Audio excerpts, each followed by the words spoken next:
Les États-Unis viennent donc d'inviter tous leurs ressortissants à s'éloigner de l'aéroport de Kaboul. Le reste des Occidentaux en a fait de même.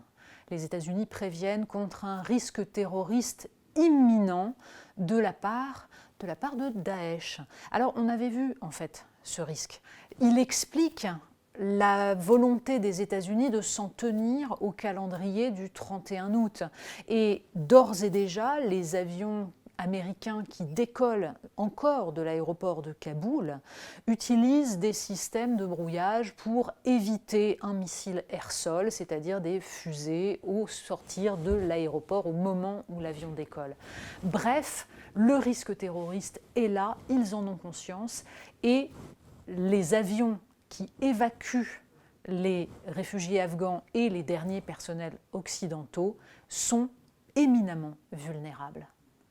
Et voilà que tout à coup, on se souvient à quel point le terrorisme est encore présent.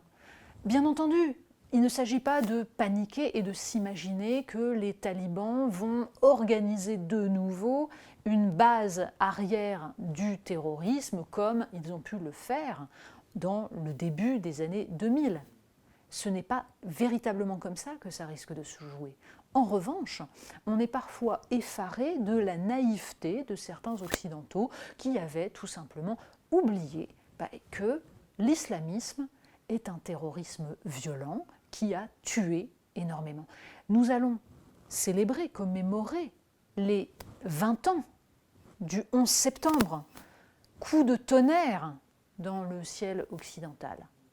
Mais la France a surtout vécu dans sa chair les attentats du 13 novembre, du Bataclan et des terrasses. Le procès s'ouvre et pour autant, nous avons l'air d'être totalement immunisés, blindés.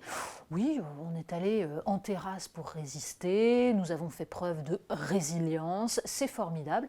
Donc nous oublions que le terrorisme est une réalité prégnante.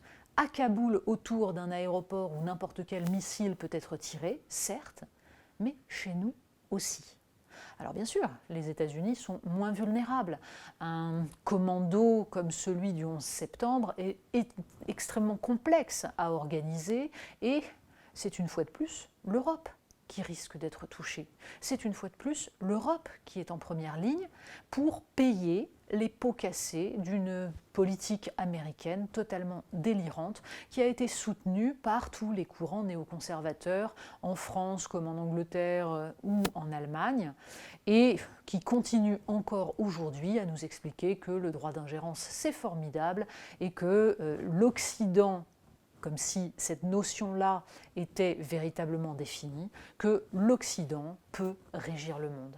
Nous voyons à quel point il faut repenser les choses différemment. Nous voyons à quel point il faut aujourd'hui encore rappeler que le terrorisme fait partie de notre réalité. Il ne s'agit pas de se terrer et d'en avoir peur, mais de comprendre les enjeux géopolitiques et de comprendre comment la chute de Kaboul est un message extraordinaire partout dans le monde à tous les islamistes qui considèrent que leur idéologie est en train de gagner du terrain.